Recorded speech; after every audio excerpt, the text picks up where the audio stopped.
Hi,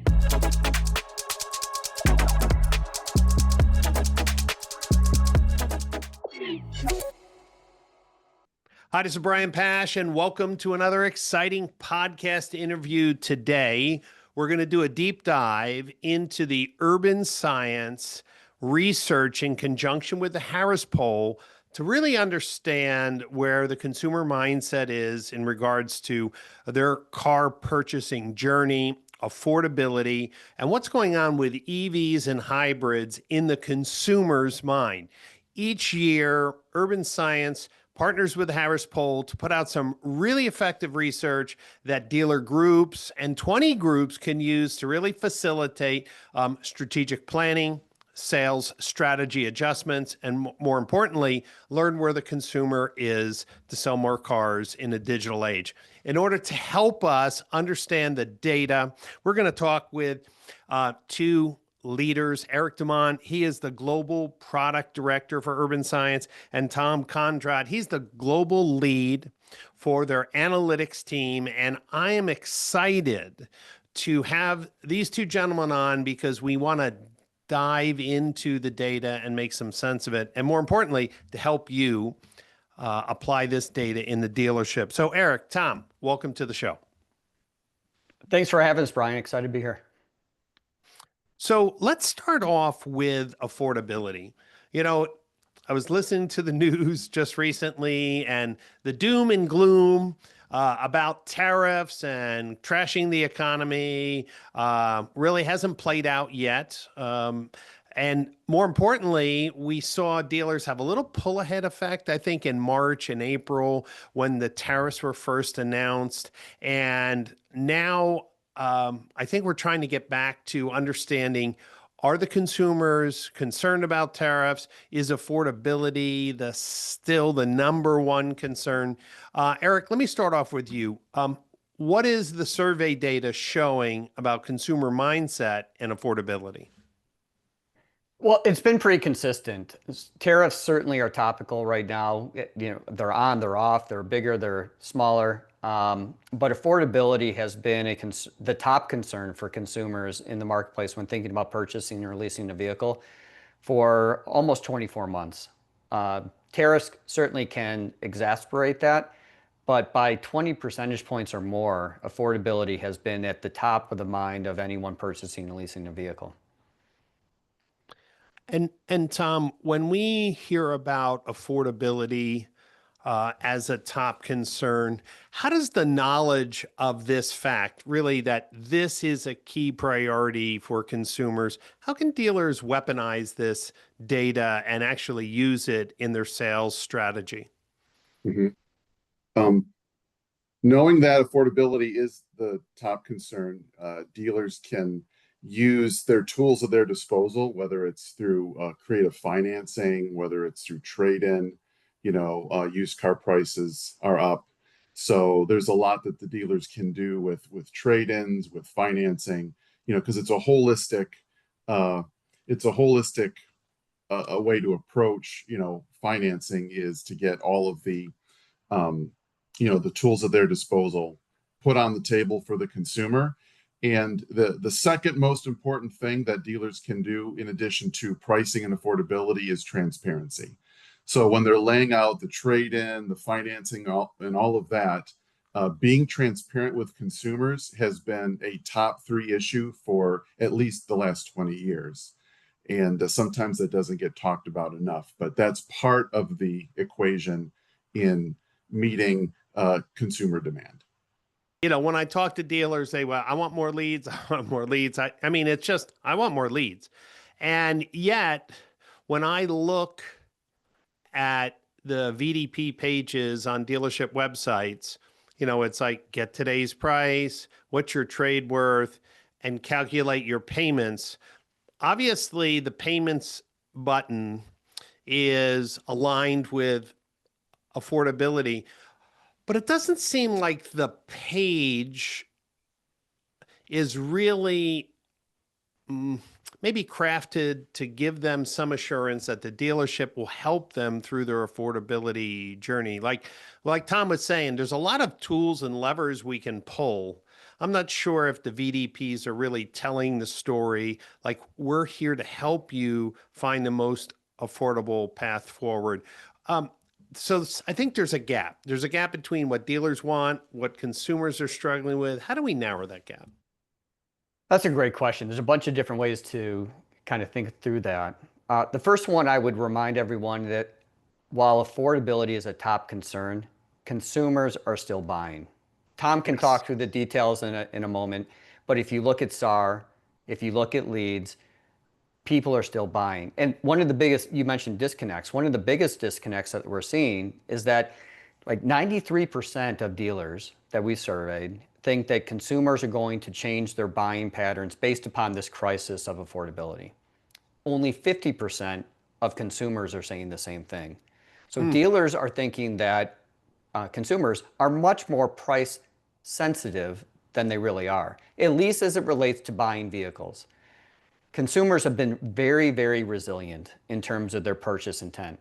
It doesn't mean that they're not price sensitive, but it does mean that they're still buying. So what does that mean? It means we have to execute the basics brilliantly, because price is going to be a way of disqualifying dealers from a consumer standpoint that aren't providing the information that the consumers are looking for, whether it be transparency in pricing, as you guys mentioned, or frankly, just being able to respond with details of a vehicle. When we talk about brilliant basics, shoot, at MRC, we hear the mystery shops all the time. You have them go up on stage, they call a dealer, and they ask for a Right. price, and everyone's praying it's not their dealership, and they're not going to say this Yeah, vehicle Cassie costs from this. Car Wars does a great job with that. Phenomenal job. And I think in the last MRC, the BDC agent that she got did a phenomenal job um, by not answering just the price question, but then starting to inquire around what are the needs of that consumer, and then aligning those needs with the advantages of the vehicle and how to position that. So the Hmm. brilliant basics are the sales skills that we've been preaching in the industry for 30 years, but they become much more important when consumers are a little bit more price sensitive or price conscious. They're still buying, but we need to address their needs in a way that don't disqualify us from that opportunity. Eric, we weren't going to talk about Sales Alert, but I want to throw a point in here. My brother Glenn is on the road working with dealers in sales process, and here we are in 2025, and sales associates or BDC teams are still dropping the ball with lead follow up. And one of the things I wanted to just insert here, because consumers have an affordability concern, and you said it, they're still buying. And I want to just challenge dealers without going down a rabbit hole. The Sales Alert and Traffic View products will tell a dealer which consumer in their CRM has bought a car, and what did they buy, and was it from a same OEM brand or a different OEM brand. And I bring this up because if we get in the mindset that we're guessing intent or the seriousness, no one's going and submitting a lead accidentally or that they're bored. And it's so amazing to see when you can match lead opportunities to lost sales. And then here's what you find out. There's a group of salespeople that are just not trained properly. You just said about the basics. And I want to encourage dealers who are frustrated with their closing rates or frustrated that they're not penetrating or growing their market share as they should. Those products will help them understand if there's a training problem or there's a process problem or a pricing problem or a communication issue. In today's world, it's super important. Tom, as the global lead for analytics at Urban Science, I'm really fascinated with this kind of pivot the marketplace with EVs and hybrids. The Urban Science Harris Poll has a tremendous amount of data, which I want to dive into because there's some dealers that have EVs sitting on their lot. Certain markets in the US are doing better job with EV sales. The political turmoil with Tesla has really changed maybe some momentum from that company. So let's step back for a minute. What's happening in consumers' mindset in regard to EVs or hybrids? Maybe was Toyota the most brilliant by not jumping 100% into the EV, craze when everyone else was all in? Now, hybrids seem to be the middle ground. What are you seeing in this research? The EV market has been a roller coaster this Mm, year. In Q2, EV sales, when we say EV, I'm talking specifically battery electric to start with. So let me right. be specific. So battery electric vehicles were down about 8% in Q2, but the national story is really Tesla because of all of Elon Musk's foray into politics. That's really turned off the traditional EV buyer. And that's opened the door for basically all the other brands to come in and take share away from the longtime market leader, which is Tesla. Um, and so Q2 EV sales were down nationally, but all other brands, excluding Tesla, they were up. And even in July now, July we're seeing that roller coaster zoom upwards again. And now EV sales are up in July so far, month to date, as consumers are realizing the federal incentives are really only going to be available through the end of September. And now you can qualify for US made vehicles with interest rate deductions. And so you kind of have the benefit of two different administrations and their tax policies. So there's a lot to follow. It's a very dynamic market.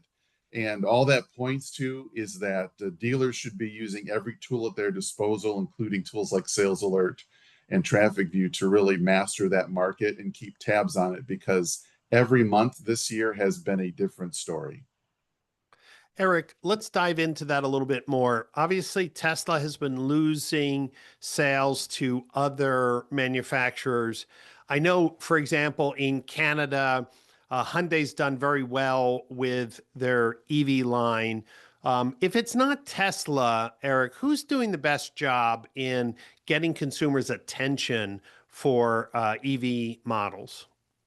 Well, I think we're going to go back to Tom for an answer on the brands that are performing well. But before we do, what I wanted to mention is that while EV sales are up, close rates are also up and defection rates are up. Consumers are shopping at a rate that they haven't been shopping in a long time. I think that goes back to affordability. They want one, two, three more quotes than typically been getting because price is a concern. But to our point before, they're still in the marketplace. They're still buying. They're just shopping more, which again goes back to the importance of doing the basics brilliantly. Tom, though, why don't you chime in with who's doing the basics brilliantly from a market share standpoint? Yeah, Chevrolet and Cadillac have really done very well this year with their EV strategy. GM has jumped over the hybrid development and they went straight to battery electrics, and that's been their strategy. And I have to say, this year it seems to be paying off because the GM brands that offer electrified vehicles have really significantly grown. In fact, Chevy's number two for EV so far this year in Wow. terms of retail. Yeah. And so, but you look at Toyota and Honda's strategy, and you have to say they've done well too, because they've appealed to consumers that have more range anxiety and those types of things with their hybrid offerings.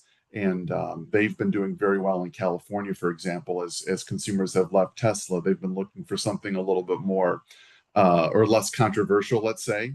Yeah, and so Toyota, Honda, very well-known brands in the state of California. So a lot of consumers have been shifting there. So a state by state, location by location, it's a very different story, and that's what makes it interesting. A friend of mine, for their, let's say, 20-something child, said, hey, for $299 a month, I was able to lease a Tesla. I think it was a 24-month lease, some money down. And their point is, wow, that's a really affordability, conscious number.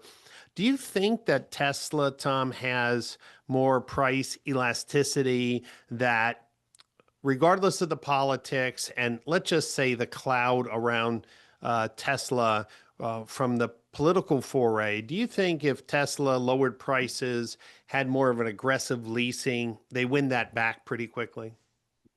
Um, I think the typical battery electric consumer has, you know, is paying attention to what Musk has been doing politically. And I think over time, as you know, things if he backs off of that, approach, I think you'd find Tesla coming back, especially being aggressive with their pricing. When we've seen Tesla offer those kinds of aggressive leasing deals, we've seen their market share rise pretty considerably. But I think the other brands now are offering very attractive vehicles. They're getting down into lower price points. They're expanding their range. They're offering consumers lots of options in different segments, and that is really helping to broaden the appeal. Slower than anticipated, a couple of years ago, but it still is marching on. And it will be an interesting story what happens when that federal incentive backs off in October. So, Eric, you spend a lot of time with dealers and dealer groups looking at their sales strategy, looking at the sales alert and traffic view data, helping them see where their sales process is broken, how to retain more existing customers or prospects. What would you tell a dealer who's sitting on, they're not in California, they're not in one of the states that, have more charging availability. Eric, what would you tell a dealer who's sitting on models that aren't moving? They have to the end of December to lock in these credits. Is there any wisdom you could share? Because I know in some markets, dealers are just saying, Brian, these models just aren't moving. Other than doing dealer trades to California or, Arizona or something, what's the strategy, Eric, that you may consider sharing? Because obviously the market for BEVs is really a regional story. So there's a couple things. I'm going to give one answer, and then I think Tom would like to chime in too, especially as we talk to groups about inventory allocation within groups based upon buying patterns. Mhm. But as consumers shop, as vehicles become more expensive, consumers' sensitivity to price increases, their shopping patterns increase, and they submit more leads. What dealers need to know is they don't need to be blind as to the status of those of all the leads who haven't yet purchased in their CRM. By working with us, they would be able to know that those leads defected. But why that's important is once you know that they're defected, now you can remove them from your follow-up process and insert them into either a elongated branding strategy or even a service campaign.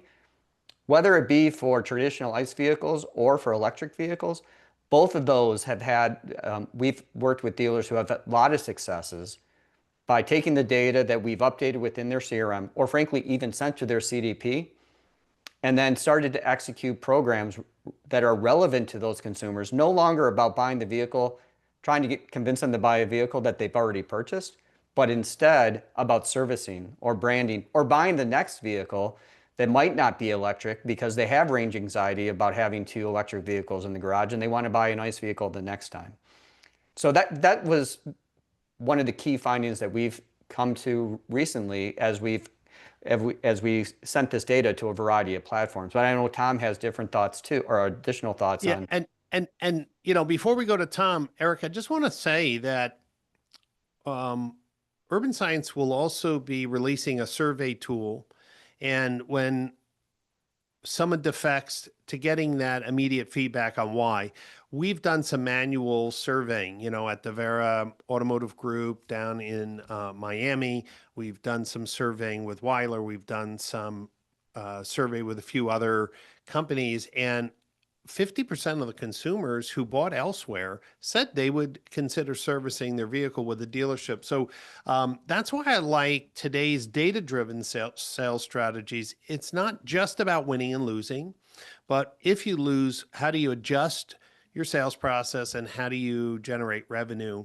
Tom, I heard some conflicting stats and, it just popped in my mind about the percentage of people who bought a BEV, like let's just say they bought a Tesla, they were early adopters.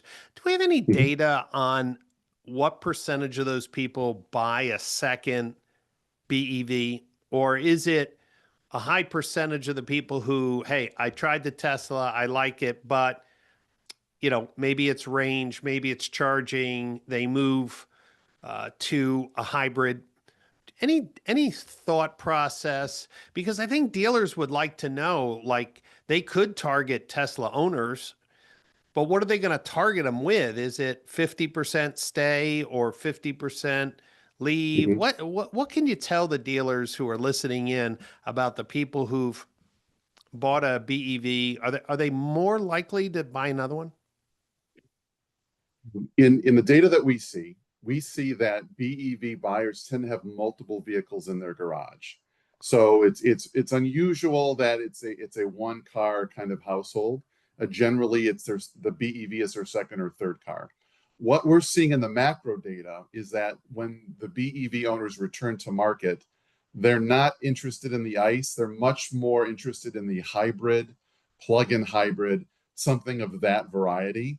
And it's not necessarily always to replace it. It's generally adding to the fleet. But we're seeing that in spades on the West Coast in California, Washington, Oregon. That a lot of those folks that early adopted, bought a Tesla, they're opting for that hybrid option on the second purchase. The following the battery electric vehicle. So there's a lot of opportunity there that those owners don't have to be strictly BEV. They tend to have a diverse fleet with different powertrains. For me in my mindset, the other day I had a rental car. It was a Mazda and it was a hybrid. And I liked when I was just cruising around local town, 25 miles. It was quiet. It was, it had that EV, kind of cool responsiveness. And then when I got on the highway, and ripping, the ICE engine kicked in, that makes more sense. I think Toyota was so smart. Many of the OEMs made huge multi-billion dollar promises or commitments for battery factories or this or that, and some of those have been rolled back. Is that where do you think we're going to end up? Because, there are dealers here who are trying to figure out what their buying strategy is for the fall into next year. Should they be limiting their BEV inventory and kind of beefing up? Like, is the hybrid the middle chunk, and on the edges are your ICE vehicles and your BEVs? Tom, what do you think the stocking model or forecasting would look like in the future?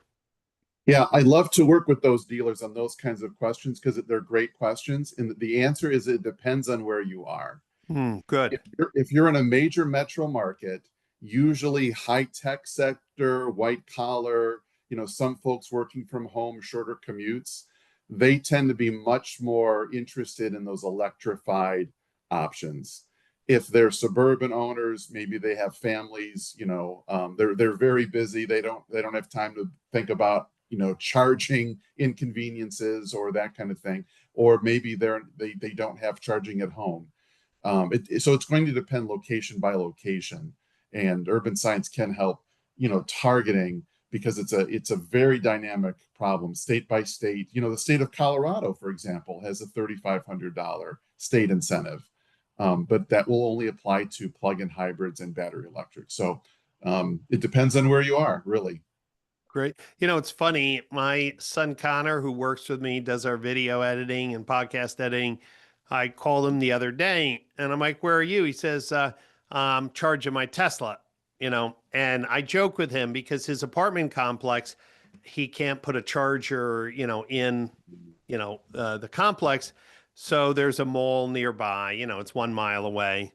And in my brain, I'm like, this is kryptonite to me that I would have to sit in my car for 30 minutes to charge. Now, for him, it doesn't bother him. It's a different generation. So I could see you know, that people who are in apartment complexes probably need something like a hybrid because of the, you know, if they're on the go all the time, you know, not too many people want to sit in their car for 30 minutes and charge up.